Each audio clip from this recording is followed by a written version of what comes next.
NBI, PNP, Malacanang, ang tataba ng utak nyo. Si Bato hinahanap nyo isang tao, nakaupong senador pa.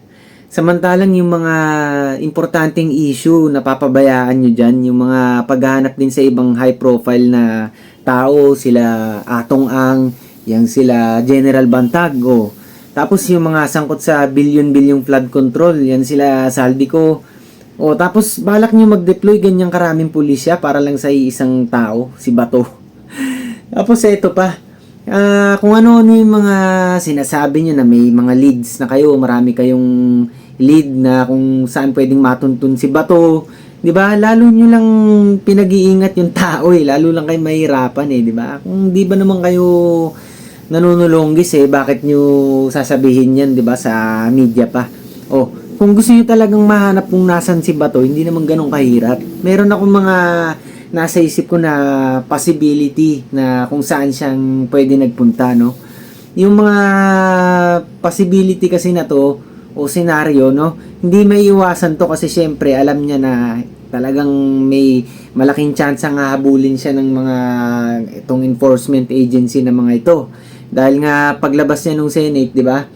Expected na niyang ganyan yung magkakaroon ng manhunt. Siyempre, nasa PNP siya dati. Alam niyo yung mga utak ng mga yan eh.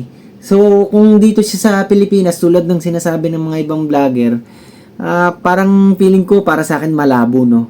Kasi nga, ayun nga, hindi na siya magpapaka risky na dito magstay na hindi natin alam, baka mamaya yung gobyerno pa baka talagang gamitin pa yung mga Intel funds. Para sa akin, sky's the limit yun pagdating sa ganun. Yung Intel funds, ang laking halaga niyan. At medyo, baka may mga bumaliktad sa mga ano niya, nakapalibot sa kanya.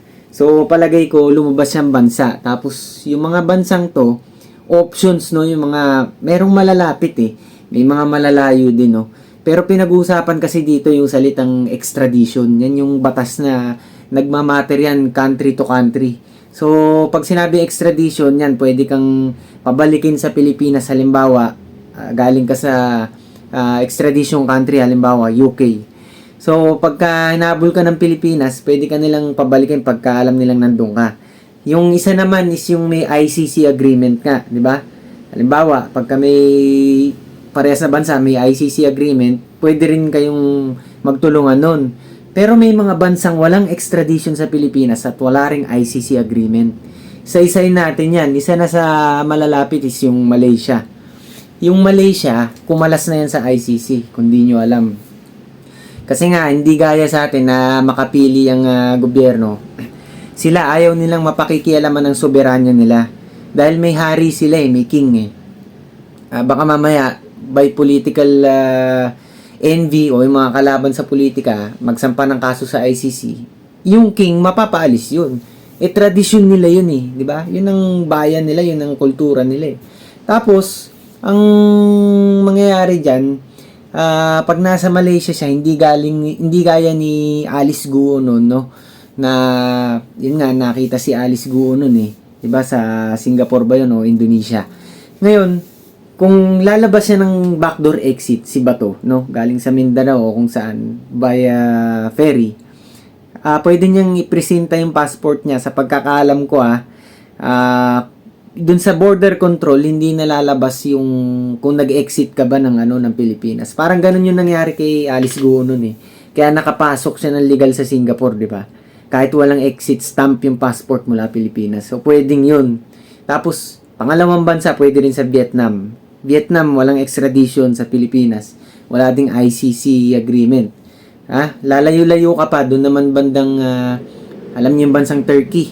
So yan, walang extradition din yan at ICC. Tapos yung Armenia, yun. Eto na, yung bandang Central Asia na to eh. Between Asia and Europe na. Hindi yung ito yung isang bansa pala. Yung Georgia. Hindi to yung sa US. Pero ito, nakatira na ako dun sa Georgia dati, no? At last year yan. Si Attorney J. Hinlo pa, yung senador natin, syempre. Attorney J. Hinlo, shoutout sa iyo. Suportahan natin yan, mga kababayan. Nagsuggest na ako sa kanya na sabi ko kung si Senator Bato, wala pa tong kaso sa ICC. Kung mamaya yung pagtutulungan siya ng gobyerno, mako-compromise siya, pwede niyong advisean na magpuntang Georgia kasi ako na-experience ko na tumira doon. So, walang extradition ng Georgia sa Pilipinas. At yan, pwede rin magstay doon. Kasi, alam nyo, yung Georgia, tumira na ako dyan. Alam nyo, nadaig ko pa nga si Tevez sa layo ng mga napuntaan Biruin nyo yun. Si Tevez hanggang Timor-Leste. Di ba? Tayo, nakarating tayo doon. Ilang oras ba mula Korea noon? Almost 20 hours, mahigit. Nakikipagbakbakan pa tayo, nakikipag-away tayo dun sa kalsada dun, yung mga maangas dun, naalala ko Ayan nga, dahil nga na tayo, nagiging racist dahil nalalamang Pilipino. Yan. So, eto nga, mabalik, no? Yung mga bansang yun, nabanggit ko, possibility na dun nagtungo si Senator Bato. Kasi nga, baka pwede niyang hihintayin na lang na maupo si VP Sara bago siya lumutang, no? Kesa magko-compromise yung safety niya sa Pilipinas. Kasi, alam niyo ako, sa experience ko yung nangyari kasi sa buhay ko mga tol, sa Makati naman ginipit ako ng malaking politiko diyan. At ako ayoko namang matutulad kay Doc Yumol. Si Doc Yumol, sayang yun mga tol, kung naalala nyo. Yung namaril.